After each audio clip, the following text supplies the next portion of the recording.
ہمارے وزیر خارجہ میں عاجزی ہے، انہوں نے اس طرح ہاتھ جوڑ کے نمستے کیا، ایسے جھکے ان کے سامنے، وہ ایسے اس سے ایک بوال کھڑا ہو چکا ہے کہ بلاول بھٹو نے ڈاکٹر جے شنکر کو ہاتھ جوڑ کر نمستے کیوں کیا یا گریٹ کیوں کیا. فورن منسٹر ایکسپلینیشن دے رہا ہے کہ جی وہاں ہاتھ نہیں ملاتے. کیا اسٹیچر ہے، کتنا کہ آپ نیچے گر گئے ہیں، یہ کیا ڈسکشنز ہو رہی ہیں. آپ وہاں گئے، آپ کو انہوں نے رکھ کے بےزتی کی، آپ کو انہوں نے جس کو کہتے ہیں کوڑے کی کرکٹ کی طرح ایک سائڈ پہ کیا. میدان جنگ میں دشمن کے سامنے کمزوری کا مظاہرہ کرنا جو ہے وہ بزدلی ہے. انکساری نہیں، انکساری اور چیز ہے. انکسار آپ کا اس وقت مظاہرہ کریں جب نارمل حالات ہوں یا آپ طاقتور ہوں. کہ یہ دیکھو جو بھارت کا فورن منسٹر ہے اس نے ہمارے فورن منسٹر سے ہاتھ تک نہیں ملایا اور یہ ہاتھ جوڑ کر ان کو نمسکار کر رہے ہیں، نمستے کر رہے ہیں. اور اس چیز کی تو میں مذمت کروں گا کہ ان کے جو فورن منسٹر نے یہ کہا کہ جناب یہ خدا نخواستہ دہشت گردی کے پروموٹر ہیں یا ان کے سپوکس پرسن ہیں دہشت گردوں کے، یہ کوئی انہوں نے بلاول صاحب کو نہیں کہا، یہ پاکستان کے وزیر خارجہ کو انہوں نے ٹارگٹ کیا ہے. اور ہمیشہ بھارت یہی کرتا ہے اور اسی وجہ سے لوگ کہہ رہے تھے کہ آپ کو کیا ضرورت ہے جانے کی وہاں پہ.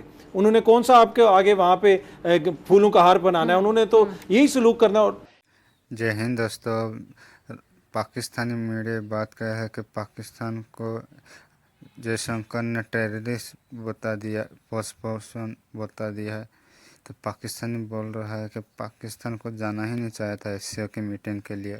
پاکستانی گئے ہیں کیونکہ ہمیں ایسے ہی ویلکم کرنا تھا انڈیا کو. تو دیکھتے ہیں چلو پاکستانی میڈیا کا ریئیکشن. انڈین میڈیا نے ایک طرف تو اس کا بائیکاٹ ہی کر دیا، اس کی پریس کانفرنس کا، دوسری ریڈیکول کیا. وزیر خارجہ نے کیا بیان دیا وہ آپ نے پڑھا تھا ابھی تو کچھ دیر پہلے. ہاں، ان کے وزیر خارجہ نے کہا شنکر صاحب نے کہ پاکستان از پروموٹر آف ٹیررزم. پاکستان تو زمانہ ہوا کشمیر کو بھول چکا. لوگ کہتے ہیں وہ ہماری شاہ رہ گئے، آپ کہتے ہیں نہیں بھول چکا، نہیں شاہ رہ گئے. ہاں، لوگ اپنی شارک کو بھی بھول جاتے ہیں. اچھا، لوگ خود کو بھی بھول جاتے ہیں. سورہ حشر کی آخری آیت صوفیہ جو پڑھتے ہیں نا، بالاہتمام آخری حصہ، وہ تو خیر دوسرا ہے. ویسے یہ حاصل کیا ہوا بلاول زرداری کے دورے سے؟ توہین. انڈین خوش ہوتے ہیں پاکستان کو ہیوملیٹ کر کے. میں انڈیا کے معاملے میں سب لوگ پریشان ہیں نا، ہمیں اللہ کے فضل سے کوئی پریشانی نہیں ہوتی. ہمارے مفادات کا تحفظ کریں گے ہمارے وزیر خارجہ، ان کے مفادات کا تحفظ کریں گے ان کے وزیر خارجہ. اب میں دونوں وزیر خارجہ کے بارے میں بالکل 30 سیکنڈ میں چھوٹی سی چیز بتاتا ہوں. جو بھارت کے وزیر خارجہ ہیں 1977 میں وہ فورن سروس میں آئے.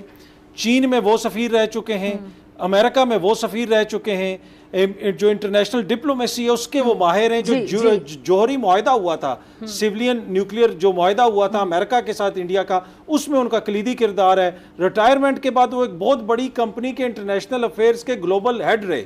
اور دوسری طرف ان کے مقابلے میں جو ہمارے مفادات کا تحفظ کریں گے، انہوں نے زندگی میں ایک دن نوکری نہیں کی، 1 روپیہ نہیں کمایا، وہ وزیر خارجہ بن گئے کیونکہ وہ زرداری صاحب کے صاحبزادے ہیں.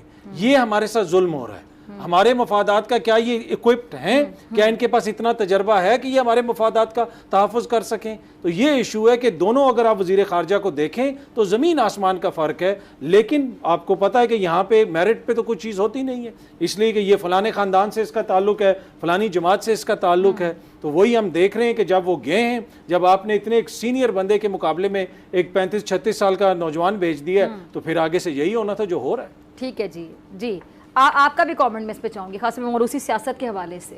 کیسا لگتا ہے ویسے راجہ صاحب جب ایک بوال کھڑا ہو چکا ہے کہ بلاول بھٹو نے ڈاکٹر جے شنکر کو ہاتھ جوڑ کر نمستے کیوں کیا یا گریٹ کیوں کیا. کہ یہ دیکھو جو بھارت کا فورن منسٹر ہے اس نے ہمارے فورن منسٹر سے ہاتھ تک نہیں ملایا اور یہ ہاتھ جوڑ کر ان کو نمسکار کر رہے ہیں، نمستے کر رہے ہیں. مجھے گلہ ہے انڈیا کے ایکسٹرنل افیئرز منسٹر سے، ڈاکٹر جے شنکر صاحب سے، کہ وہ یہ کہہ رہے ہیں کہ انہوں نے ہمارے فورن منسٹر بلاول بھٹو کو اسی طریقے سے ٹریٹ کیا جیسے کہ ایک فورن منسٹر کو کیا جانا چاہیے.